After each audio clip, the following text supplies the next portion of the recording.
Assalamualaikum warahmatullahi wabarakatuh. Apa kabar semuanya? Semoga sehat selalu, amin ya Allah. Oke, saya Siti Maimunah. Nah, di video kali ini saya akan menjelaskan atau mempresentasikan materi mengenai Social Quality Management atau disingkat TQM. Nah, pasti teman-teman tahu lah manajemen itu fungsinya buat apa. Karena dari penjelasan kelompok sebelumnya, kita sudah tahu bahwa manajemen itu merupakan salah satu kunci keberhasilan sebuah organisasi atau lembaga untuk mencapai tujuannya. Nah, untuk mencapai tujuan yang lebih baik ini, kita bisa menggunakan TQM ini, teman-teman. Nah, di sini teman-teman bisa melihat PPT-nya, definisi dari TQM. Nah, sebelumnya bahwa TQM ini biasa digunakan dalam bidang industri gitu, atau bidang bisnis. Jadi orang-orang kalau mendengar TQM, oh ini manajemen dalam bisnis kayak gitu. Tetapi ternyata TQM ini juga bisa diterapkan dalam bidang pendidikan. Nah, TQM ini, Total Quality Management ini, definisinya dari 3 kata gitu. Jadi TQM ini memiliki 3 kata. Yang pertama total, yang artinya itu keseluruhan. Yang kedua quality, yang artinya kualitas. Yang ketiga manajemen, yaitu tindakan atau seni cara menghandle. Nah, jadi kita dapat disimpulkan bahwa TQM ini adalah sistem manajemen yang berorientasi pada kepuasan pelanggan, customer satisfaction, dengan kegiatan yang diupayakan sekali benar atau right first time melalui perbaikan kesinambungan, continue improvement, dan motivasi karyawan. Nah, definisi ini menurut Yamit, Bapak Yamit. Oke, selanjutnya, nah untuk total quality approach ini, untuk mendapatkan total quality approach ini, maka kita harus memperhatikan karakteristik TQM ini gitu. Nah, karakteristik TQM ini yang pertama ada fokus pada pelanggan. Nah, karena di sini itu pembahasan awalnya itu mengenai bisnis, maka di sini dijelaskan pelanggan. Nah, nanti selanjutnya akan saya jelaskan mengenai TQM dalam bidang pendidikan. Nah, pelanggan ini maksudnya itu kalau dalam bidang pendidikan siswa gitu. Selanjutnya, memiliki obsesi yang tinggi terhadap kualitas. Terus yang ketiga itu menggunakan pendekatan ilmiah dalam pengambilan keputusan dan pemecahan masalah. Jadi ketika kita mengambil keputusan atau memecahkan masalah, kita harus berpikir lebih jauh dan harus mendapatkan informasi gitu, sehingga kita nggak hanya ambil aja, nggak hanya memutuskan aja gitu, harus berpikir, thinking before doing gitu. Selanjutnya, memiliki komitmen jangka panjang. Nah, yang kelima ini membutuhkan kerja sama tim. Pastilah kita sebuah pekerjaan tanpa kerja sama tim itu kurang afdol gitu ya. Selanjutnya, memperbaiki proses secara berkesinambungan, terus menyelenggarakan pendidikan dan pelatihan, terus memberikan kebebasan yang terkendali, memberikan kebebasan kepada yang lainnya tetapi masih terkendali gitu oleh pemimpin atau oleh manajemen ini. Terus memiliki kesatuan tujuan atau visi. Terus yang terakhir ini adanya keterlibatan dan pemberdayaan karyawan. Oke. Nah, yang tadi itu masih definisi, masih penjelasan mengenai TQM di bidang umum ya. Selanjutnya di sini ada saya akan menjelaskan mengenai TQM dalam bidang pendidikan. Nah, TQM, oh iya teman-teman, TQM ini dalam bahasa Inggris ya. Dalam terjemahan dari bahasa Indonesianya itu manajemen peningkatan mutu atau disingkat MPM. Jadi di bahasa Indonesianya itu singkatannya MPM ya. Nah, selanjutnya ini dalam bidang pendidikan. Nah, TQM atau MPM ini suatu makna gitu dan standar mutu dalam pendidikan. Jadi MPM ini bagus juga gitu digunakan dalam pendidikan, manajemen pendidikan. Nah,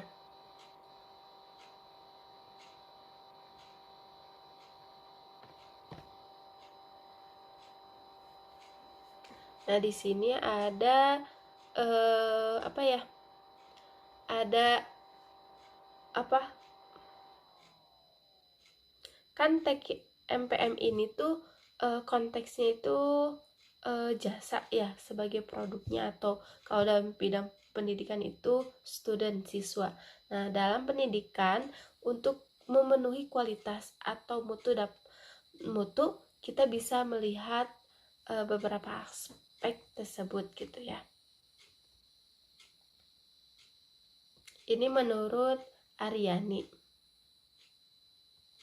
Nah, yang pertama itu ada communication, yaitu komunikasi antara penerima jasa dengan pemberi jasa. Nah, kalau dalam bidang pendidikan ini berarti penerima jasa itu antara penerima dan pemberi jasa itu contohnya antara stakeholder yang di sekolah dengan yang keluarga si siswa tersebut. Terus yang kedua, kredibilitas, yaitu kepercayaan pihak penerima jasa terhadap pemberi jasa. Jadi kepercayaan si keluarga siswa terhadap sekolah. Selanjutnya keamanan, yaitu keamanan terhadap jasa yang ditawarkan. Jadi di sekolah itu tuh aman gitu.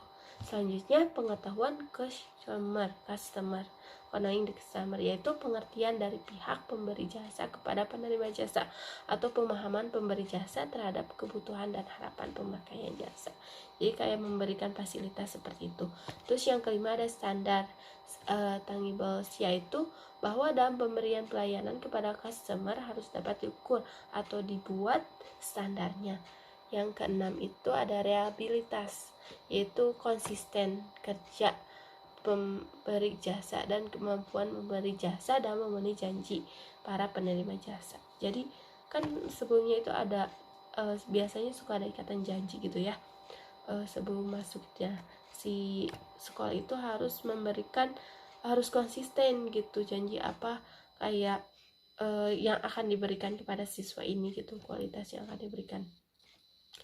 Terus selanjutnya itu ada tanggapan responsif, yaitu tanggapan pemberi jasa terhadap kebutuhan dan harapan penerima jasa.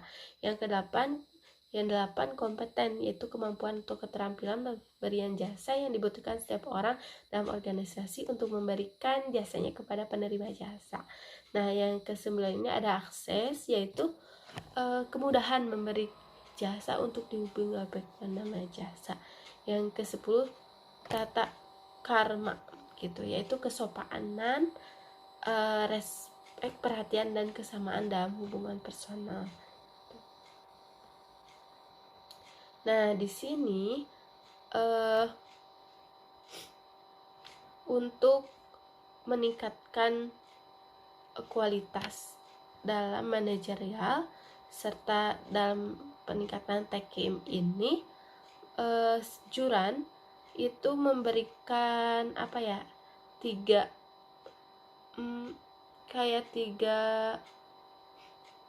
manajerial gitu, tiga manajerial untuk organisasi yang dikenal dengan trilogi Juran.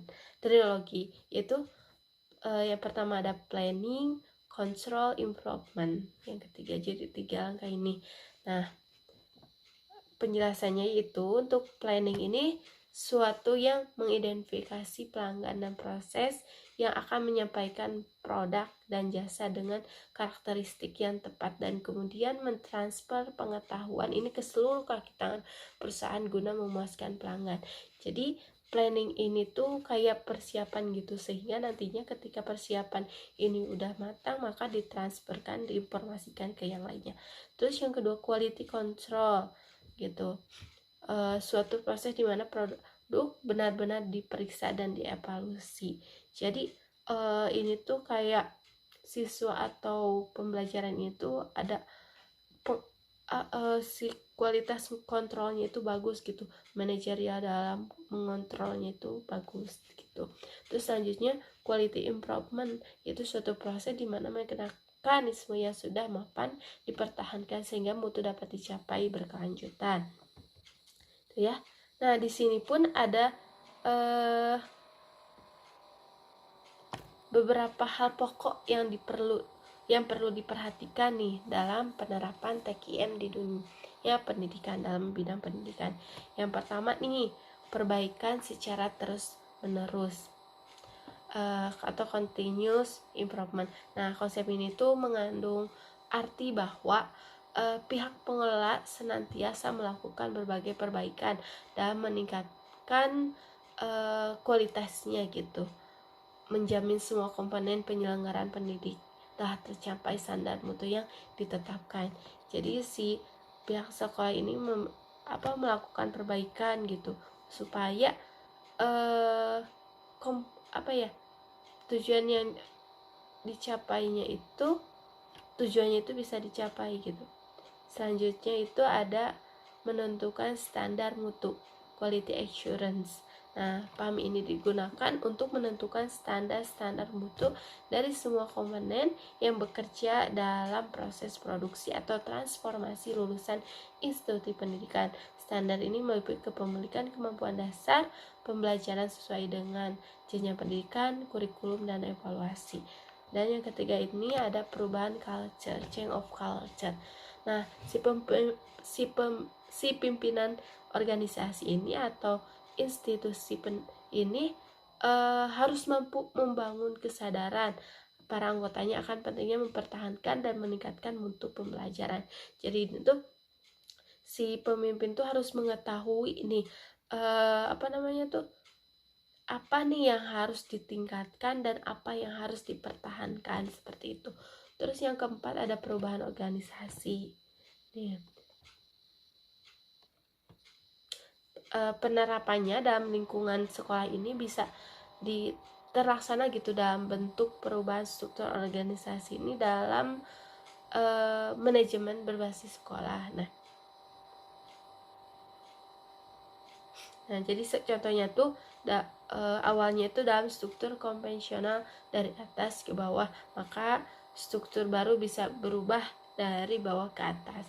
Nah, yang terakhir ini ada mempertahankan hubungan dengan pelanggan gitu, keeps close to the customer.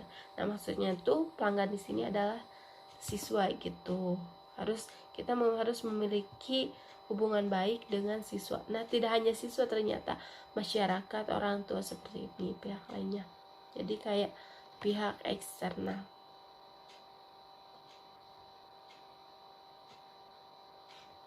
Nah, jadi TKIM ini harus memberikan kontribusi yang bagus gitu kepada pelanggan. Nah, pelanggannya itu pelajar gini. Nah, jadi jika si model pembelajarannya itu atau manajemennya yang diterapkan itu tidak memenuhi kebutuhan si pelajar ini, maka itu bisa dinyatakan bahwa lembaga tersebut tuh tidak dapat mengklaim telah mencapai mutu terpadu gitu.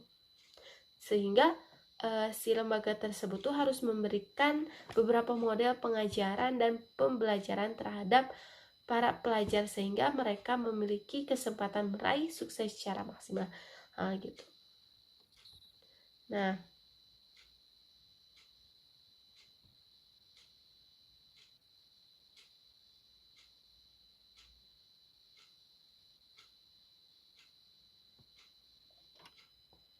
Nah, di sini ada 5 teknik nih di sini untuk meningkatkan mutu suatu lembaga pendidikan gitu dari TKM ini. Nah, ini tuh sumbernya ada dari Dikmenuk. Nah, yang pertama itu ada keterpercayaan, bahwa kita harus menjaga kepercayaan kita gini, kejujuran kita, terus aman, tepat. Pokoknya kita harus memberikan menjaga kepercayaan kita terhadap orang lain gitu. kepercayaan lembaga tersebut. Yang kedua, keterjaminan. Nah, sekolah mampu menjamin kualitas layanan yang diberikan. Itu misalnya dari aspek gurunya atau fasilitasnya menjamin bahwa berkualitas gitu. Terus yang ketiga itu penampilan. Artinya, bagaimana situasi sekolah tampak baik dalam hal kerapihan, kebersihan, keteraturan, dan keindahan. Ini kayak fasilitas gitu, fasilitasnya bagaimana sih kerapihan. Yang keempat itu ada perhatian, artinya sekolah memberikan perhatian penuh kepada siswa gitu. Yang terakhir ini ketanggapan, artinya sekolah harus cepat tanggap terhadap kebutuhan pelanggan. Nah, banyak lembaga nih yang menerapkan TKM ini, tetapi itu tidak terlaksana dengan baik, hanya perencanaan dari awal-awal aja, tetapi ketika proses pelaksanaan ini tidak tercapai gitu. Nah, maka untuk mengatasi kegagalan ini tuh harus TKM-nya tuh maka ketika membuat TKM ini sudah seharusnya terjalin kerjasama yang produktif, efektif, dan efisien gitu. Jadi antara pemimpin, antara bawahannya, atau antara pihak eksternal harus memiliki kerjasama yang baik gitu dalam mencapai tujuan yang telah ditetapkan, sehingga peningkatan mutu pendidikan dapat tercapai gitu, teman-teman. Terima kasih atas perhatiannya. Mohon maaf kalau banyak kekurangan. Wassalamualaikum warahmatullahi wabarakatuh.